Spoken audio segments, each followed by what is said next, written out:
Tell me what you want, what you really, really want, what you, tell me what you really, really, really, really, really want. Forgot we were going live, but it is what it is. Welcome to another episode of the Music City Drive-In, brought to you by the Drive-In Podcast Network. I am your host, Ricky Valera. On today's episode, Jacob and I are going to sit down and kind of give you guys a little bit of a fall preview / Oscar preview. Jacob has his forthcoming latest edition of his 2022 predictions dropping very, very soon. So, as always, I'm joined here by my partner here, Jacob. How are you, bud? I'm doing good. Like Ricky said, I've got my predictions coming out soon. I'm ready to get roasted in the comments for some of them. But, it's literally September is what basically starts the award season. So it's still early predictions of tons of movies that we haven't seen. And so why not? Why not get a little more creative with this one, you know? Yeah, for sure. And that's kind of what we're going to do is I talked to Jacob a little bit about it. We're going to kind of hone in on some of the movies coming out over the next couple weeks, months, obviously through the end of the year that you should have your eye on, obviously, because, you know, these are the films that you're going to want to know come Oscar time. Right around the corner, you're looking at movies like The Card Counter on the 10th. You're looking at The Eyes of Tammy Faye, which is a big one. And then Dear Evan Hansen are really the three big movies of September that really kind of have Oscar people like us really have their eyes in on it, right? So I'm kind of on board. Obviously, you know, you're the president of the Dear Evan Hansen fan club, so that is what that is, and you'll talk about that in a minute. But I'm really excited about The Eyes of Tammy Faye. I've heard it's really good. But I've heard the Card Counter is good, but it's not going to be exactly awards heavy. But with that being said, Mr. President, would you like to speak about Dear Mr. Evan Hansen? Yeah, no, sorry, the fucking dog here just went crazy. Yeah, no, I think a lot of people are really sleeping on Dear Evan Hansen. I get everything. I get the old jokes. I get that.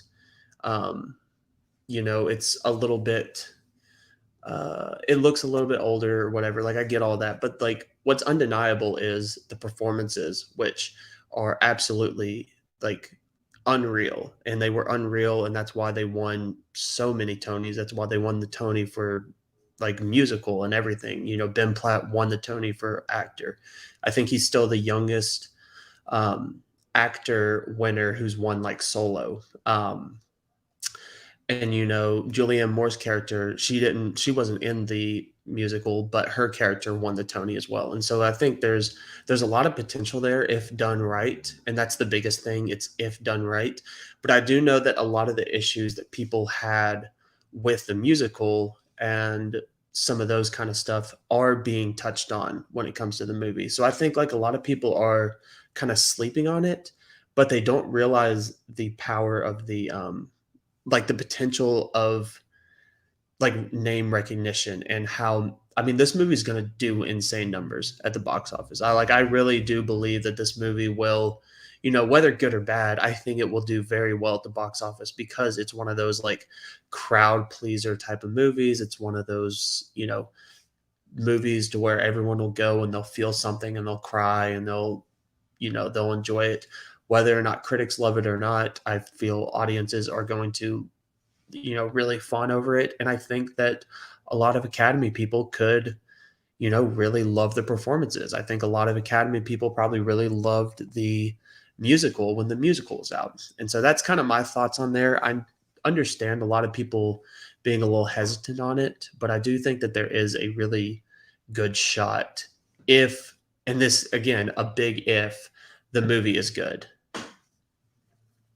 Yeah, it's got a lot of love from a lot of different people, and then it's got a lot of hate from other people, and a lot of it does stem from the whole, what does he look like scenarios, which is kind of, it's funny. There's funny aspects of it, but I'm also tired of opening TikTok and seeing ads for it. So TikTok, if you could please hone in on those ads, please, I'd really greatly appreciate it. But the biggest thing that Ben said that I kind of agree with, was that he was like, I can take all the, all the criticism about my looks. Like, there's nothing I can change about my looks, but nobody is like critiquing his performance or his voice. And that's like the two biggest parts of the play. And of course it's, I'm president of the fan club. So I've been doing tons of research, and I know that like Caitlin Dever and Ben Platt said that there were days where he would just come home just like face puffy red just from crying all day. And I mean, just as well as I do, the Oscars love tears and they love crying moments and they love emotional moments like that. So I do think there's a better shot than not, at least at this moment. And I think people forget, if it's a crowd pleaser, the Oscars, you know what I mean? A lot of that branch is going to love that as well, because they love some good crowd pleasers.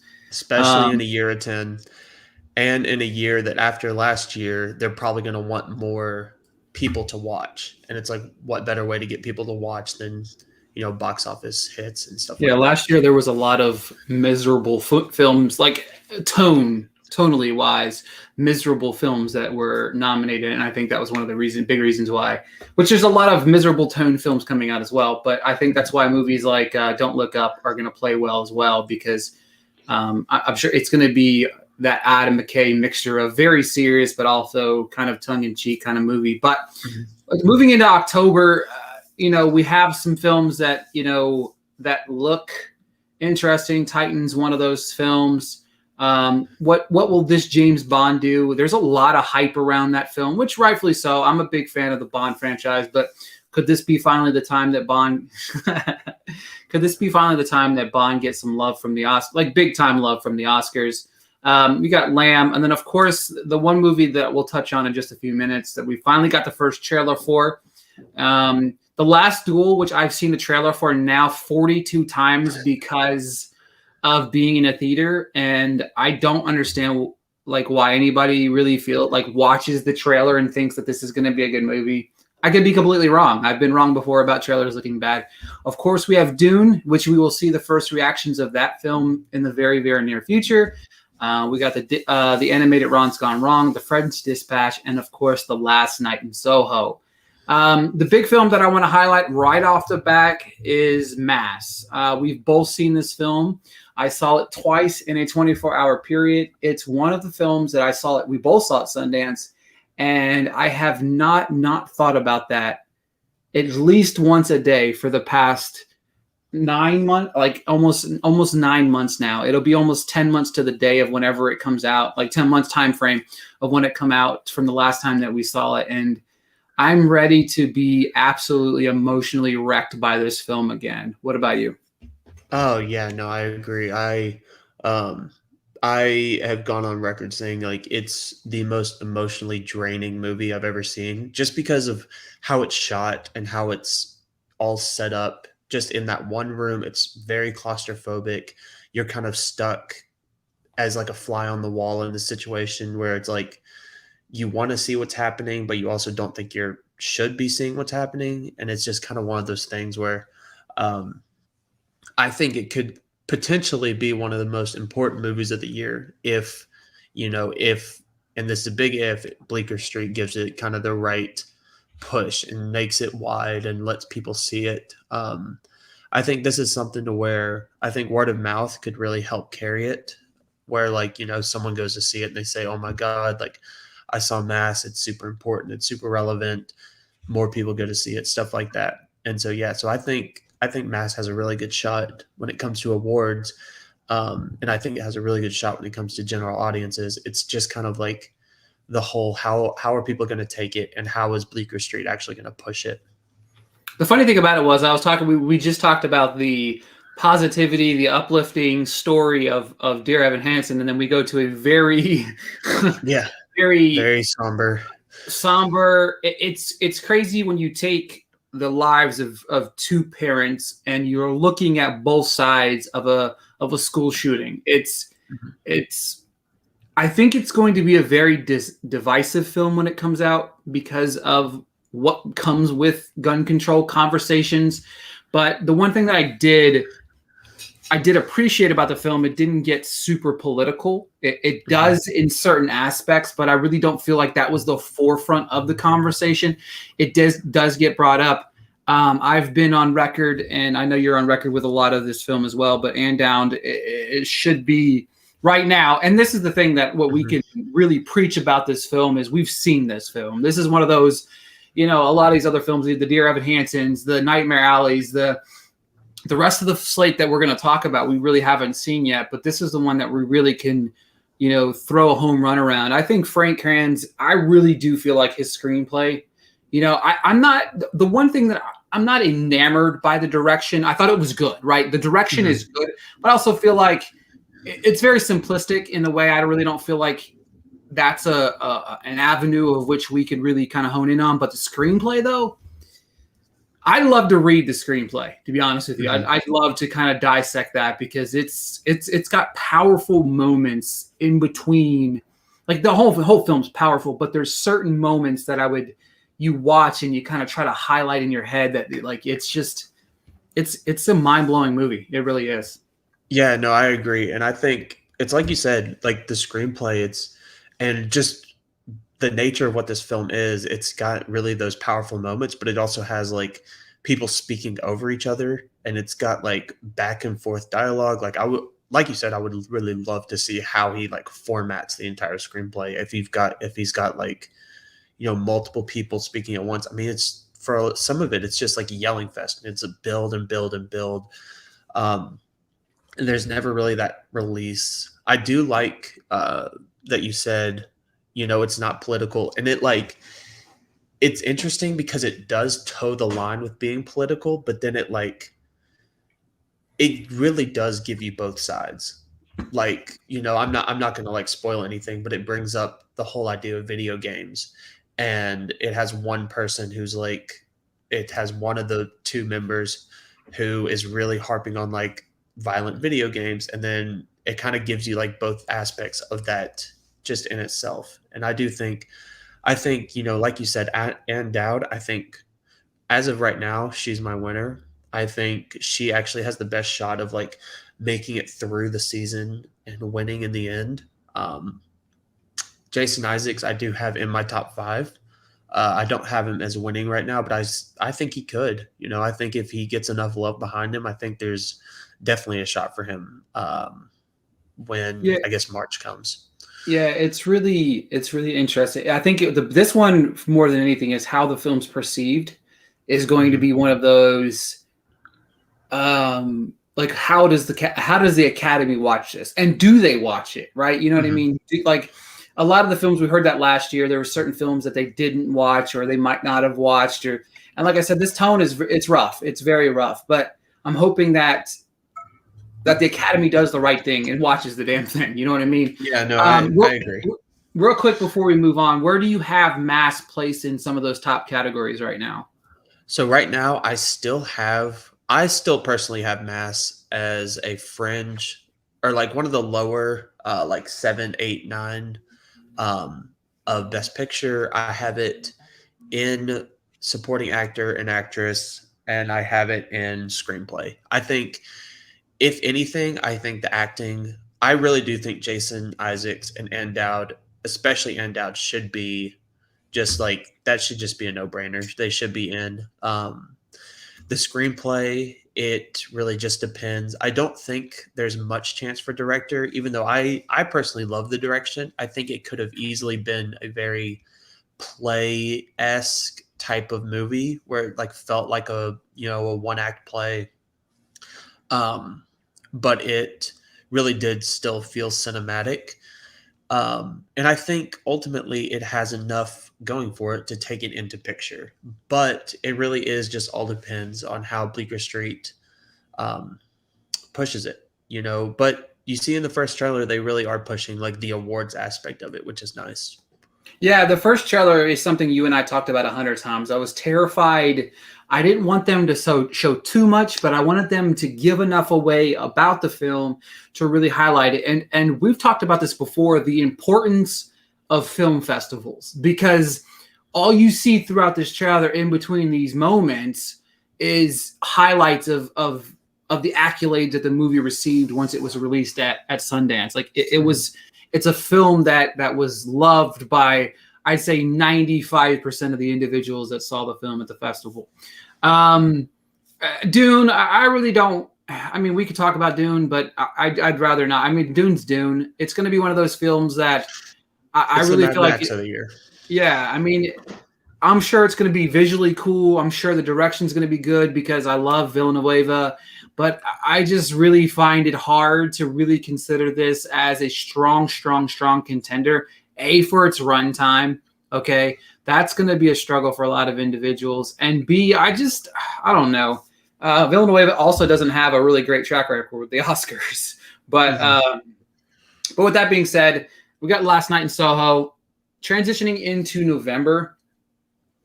We've got some powerhouses in November. You got Tick Tick Boom, you've got King Richard, you've got Passing, you've got Spencer, which is the talk of the town right now. You got Eternals, which I feel like is a moot point of even consider talking about it. And then of course we've got the one that I'm looking forward to, and that's Soggy Bottoms, but that's just for different reasons because we need to get Bradley Cooper a damn Oscar already. So November's a massive month, right? Yeah, no, I absolutely. I think November is when you start, especially since a lot of movies were pushed back from last year to this year. I think that last week of October into November is going to be like every week there's going to be multiple awards films released, and probably multiple awards films released like in theaters. Like it's going to be insane, honestly. And then you've got movies like Spencer that have, pushed themselves as theaters only. So it is going to be interesting how some of those kind of like come out and start to really make their name for themselves. Yeah, because if you look at movies like, not diving too far already into like December, but like films like Don't Look Up, getting theatrical releases like a week ahead of time is going to be interesting to see how that plays. But Netflix really is playing the cards, which they kind of have to in some aspects. Power of the Dog, some of these other big time films are really going to get these theatrical releases for obvious reasons, considering they want to get some of them eligible for the Oscars, even though I think that rides a fine line. But for me, I look at, obviously, we look at the standout in Spencer. Can Kristen Stewart kind of hone in? Yeah, no, I froze for a second. Can you hear me? Yeah, you're good. Okay, I froze for a second. I know it's like froze for a second. Yeah. But can Kristen Stewart kind of reel herself in, get that first Oscar nomination, which it's unless the movie's bad, I foresee that one as at least a lock in the 5. But the one that I'm really looking forward to the most is King Richard. I really feel like this could really be Will Smith's run.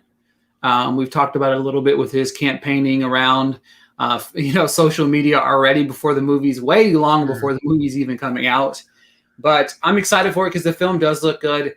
I'm excited about King Richard. I'm excited about Spencer. And I really feel like those two really kind of have some Oscar play to them. And I know you're very excited about The Power of the Dog. Yeah, I think The Power of the Dog is going to be super interesting. I've been looking into the I've never read the book, but I've been looking into the book a little bit. And I think right now I do have Will Smith as the winner. For everything you said, his campaign has already begun. He has his first ever stand-up special coming in the fall, and he is trying to put himself in front of people in such a way that he hasn't really ever done for like a movie like this before. But The Power of the Dog, I think Benedict Cumberbatch has the best chance to beat him, because what I've heard is the character he plays is the most like vile, despicable, just evil person ever. And if Benedict Cumberbatch can pull off something that insane, sort of like not messy, but like just like that insane, really like kind of like Joker-esque. Not saying it is Joker, but like that kind of like insane performance. I think that could be the biggest deter for Will Smith to get that Oscar. Yeah, I agree as well. Reading up about that as well, it's gotten a lot of love. You know what I mean? It's gotten a lot of love, and seeing that that potential that that has a potential of going a long way, and I'm interested to see it too because, and then of course, obviously, my out of sight, out of mind here. Obviously, of course, I mean, obviously, I'm excited about Soggy Bottoms, but I mean, I could talk about that movie until I'm blue in the face. I mean, you got a star-studded cast. You got the director of all directors. You know what I mean? It kind of blows my mind to even think about that. We haven't seen a Paul Thomas Anderson, director win. You know what I mean? Looking up here, we haven't seen a Paul Thomas Anderson win at all. Yeah, exactly. And could this be finally the year? I mean, and I mean, I'm all for it. I'm a PTA fan. Obviously, personally, I'd love to see Bradley go ahead and win himself an Oscar this year. I want it all to happen. You know what I mean? I want everything that I want to happen this year. Period. End of story. Okay. I want this to be my Oscars this year, but there's a lot of things happening, a lot of things in play, transitioning over into that December timeframe. Like we mentioned already, you got the Don't Look Ups, of the world. That's going to be massive. You've got the Hallmark movie, A Journal for Jordan. You've got you got The Lost Daughter, A West Side Story, which the West Side Story one is going to be so intriguing. I think personally, it's the most intriguing Oscar film that we've got this year. And I don't mean it by the aspect of whether or not it's going to be a big, a rage success, or if it's even going to be good. You have one of the most creative, innovative directors of all of our time, and one of the best in our time, taking on a story that a lot of people love and giving his spin. But then, of course, you always have to factor in the back pocket is we have the Ansel Elgort situation. I think we won't see him at all. I would, if they were smart, we would not see him at all. Not at the premiere, not promoting the movie. I think that he's just going to be DOA on the film. But him being in the film is going to have some detractors already. But I think that this film has the potential to probably have some of the most nominees of any film, or it might just fall flat on its face, right? Yeah, no, for sure. And you've already seen that, like with the first posters, with the first trailers, like they've been trying to stay away. They show Ansel because his character is one of the most important characters in the movie, but they've kept away from putting his name on the trailers or on the posters or on anything, which I think, shows that they are willing to kind of push him away, like push him and the film away from each other. But yeah, I do think West Side Story is really interesting. It's a movie that, won Best Picture, won so many Oscars, and is being remade. And it's like, a lot of people consider the original West Side Story to be one of the best just musicals of all time. And it's like, how are you going to, like, what are you going to do to add on to something that's already perfect? If you kind of like remake the same thing, then it gets boring. If you go too off the rails, then it's not the same thing. So it's like, if it wasn't Spielberg involved, I would be way less intrigued about it. Oh yeah, 100%. I mean, that's just he brings a whole nother level of intrigue to the film. But what I'm really excited for is that week before, that December 3rd, when we get Nightmare Alley, which could be, a huge player for Guillermo del Toro, a massive cast. You got Rooney Mara, Willem Dafoe, Bradley Cooper, Cate Blanchett, Toni Collette, like a huge cast of all people who could get nominations. And then you've also got Flea, which has literally just been taking like the world by storm at film festivals. A lot of people are saying it's going to be the first documentary nominated for Best Picture, and it's already basically locked up international feature and animated feature, at least nominations. And so it could be the first documentary nominated for Best Picture. It would also be an animated feature nominated for Best Picture, and it would be a foreign feature nominated for Best Picture, which is like, that whole trifecta is already insane. And so you have to start thinking, I mean, is it likely? No, but you have to start thinking like maybe you could get director nom with that. With a movie that getting that much stuff, people are going to like love it that much. But then you've also got The Hand of God, which comes out that same day on Netflix, which looks, I mean, if you've seen the trailer, it looks like it's probably going to be the most beautiful film of the entire year.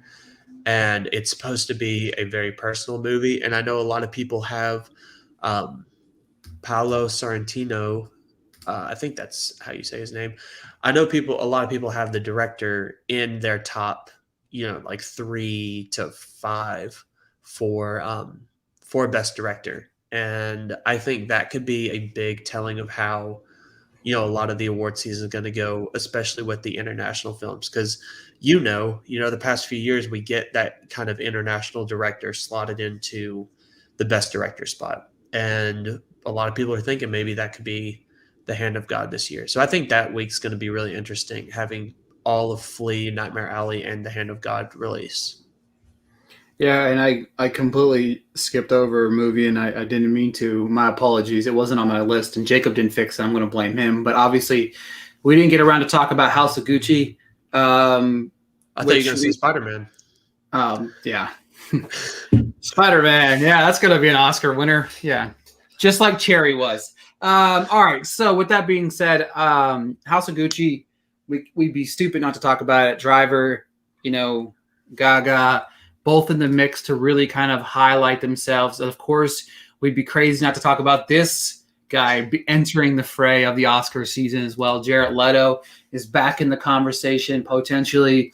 Ridley Scott's directing it. Ridley Scott's got, 2 films releasing within a couple weeks of each other, I think it is? Oh, no, with a month each other. Sorry, month of each other, because he's got The Last Duel, I think it is, right? Yep. So with that, it's going to be interesting. I think that, Gaga she showed what she can do, on the big screen, and we know what Adam Driver can do. I like the idea of those two being together on the big screen. It's going to be interesting to see how it plays out. What are your thoughts on House of Gucci, and where do you got it right now? From what I've heard, it's going to be, and this is just what I've heard, a while ago, but it's going to be a lot like, at least similar in narrative structure to something like The Big Short. And I think that's a very fine line to kind of touch with all those, with the fourth wall breaks, and those kind of like weaving in and out of storylines. I think if it hits, I think it'll hit very well. And I think Gaga's got a fantastic shot to be nominated and potentially win. And I think in that trailer, it really highlighted her as an actress. And I do think that there's a great chance for her. Adam Driver, my thing is because I assume the movie is going to be told from Lady Gaga's point of view for the most part. So my thing with Adam Driver is how much of the movie is he actually going to be in, and how much of the movie is he going to get like a real time to shine. That's my biggest thing with Adam Driver, and I'm really interested to see how that goes. But yeah, like you said, Jared Leto loves prosthetics, and he is makeuped up for this one. And I think we talk about Jared Leto. He's a fine actor. He has an Oscar win. He almost got in the race last year for probably one of the worst movies of this year. And he still, we say, oh, they were wrong, but he was nominated for SAG, so it wasn't just the Golden Globes that gave him that nomination. And so, it's undeniable to think that for some reason the Academy likes him, for some reason the Actors Branch likes him, and for some reason he's going to be in this race. And, then you've also got Al Pacino. You've got, I think Salma Hayek's in it. So it's like the whole cast is just massive. In terms of like who is actually going to get the nominations from this movie, who's going to get the love from this movie, how much are these people actually going to be in the movie. I'm super excited for this one, honestly. Yeah, I am as well. I think there's a lot of potential behind it, and it's going to be interesting. So, all right. So before we go, I want you on the big six. Give me your winner and runner up right now in all the 6. And folks, if you want to check out the rest of the article, Jacob should have it up here in the next couple of days or so, and he'll have his first predictions out, and then he'll update those once a month and you'll be able to check those out over at the Music City Drive-In. Hit me with them. So for picture, my winner, Soggy Bottom. My runner-up is The Power of the Dog. I really like The Power of the Dog as a movie, and I really think that it has a good shot, but it's got Netflix with it. And Netflix couldn't win last year, probably one of the most Netflixy years that they've ever had. So I'm really interested. And we see already they've pushed the date back to December. So I think they know what they have. But I still have Soggy Bottom winning. For director, Paul Thomas Anderson for Soggy Bottom. The runner-up right now, I have Adam McKay for Don't Look Up. McKay's been nominated both of his last movies, and so it's hard to just look at it and be like, oh, Adam McKay from all the Will Ferrell comedies, and not realize that this Adam McKay is a different Adam McKay. And so I have him as the runner-up. Actor, I've got Will Smith for King Richard. I think he finally gets his time up on the stage. Next up, I have Benedict Cumberbatch for The Power of the Dog for everything I said earlier. Actress, I have Lady Gaga for House of Gucci. And then my runner-up right now, I have Jessica Chastain. I want to put Kristen Stewart there, but I still feel like the Twilight lore is still hanging over her a little bit. And I am interested to see how people kind of re-look at her, especially general audiences, because general audiences haven't seen Personal Shopper. They haven't seen all those movies. They've seen Twilight, and then they saw Charlie's Angels, and they said, okay, this is Kristen Stewart. So I'm interested in that. Supporting actor, I've got Bradley Cooper right now, and then my runner-up, I have Jason Isaacs with Richard Jenkins very close. Richard Jenkins, that's another Nightmare Alley. He has Nightmare Alley and The Humans, which Ricky and I will get to see at the Nashville Film Festival, which both really excited for. But I think that's kind of the top three right now. Supporting actress, I've got Ann Dowd for Mass. And then right behind her, I've got Rooney Mara for Nightmare Alley. Frances McDormand, I do have in my 5 right now, so it's kind of undeniable to think that she could win just because she's won so many times already. But for right now, I do have Ann Dowd and then Rooney Mara. Screenplay, I do have Soggy Bottom with Mass right behind. I think Mass is, as of right now, it's one of the best. It's the best screenplay I've watched all year. And I think if people latch onto it how I think they should, it would have a good shot. And then for adapted screenplay, I have Dune winning. I don't think it's going to. I'm probably going to change this by the time October comes around. But, my reasoning is the book's been labeled unadaptable. If the film works, the screenplay has to work. If they somehow find out how to adapt all the nuances, all the political devices and everything into the movie, I think it will be perfectly fine. I think it could lend itself to a win. But more than likely, I think The Power of the Dog has the best shot. That's my runner-up as of now. And that is my top. I guess I did 8. My bad.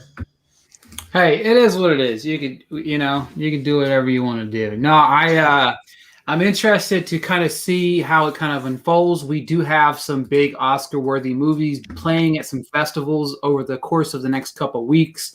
So we'll get a good pulse on it. So by the time October comes around, some of these films that we're talking about right now that have not been seen will be seen by more individuals. So it's going to be interesting to see what we can do on that. We will be back next month to do these. We'll probably do one of these in October, and then November, December, we're probably going to do one of these either bi-weekly or weekly. You could check out a lot of information over at the Music City Drive-In. We have a couple of festivals that we're attending ourselves over the next couple of months, obviously with screeners in play, and then, of course, with the North American Film Critic Association, plus the Music City Film Critic Association. Jacob and I will have our hands on a lot of different Oscar-worthy films. So you're going to want to stay up to date with that. Follow Jacob on Twitter at tberry57. Give myself a follow at @RickyVlair_. We appreciate the continued support of the website. We are going full circle into our third award season. Third award season. So this is third award season covering. It would be our second with the site. Yeah, so it's our third website, our third year going into the Oscars, and then obviously the second for the Music City Drive-In as a collective whole. But it's been a lot of fun, and I look forward to really spending the next 3 months, hopefully inside a lot of movie theaters, if not sitting at our houses watching a lot of screeners. So, as always, thanks for tuning in, and we'll talk to you guys later.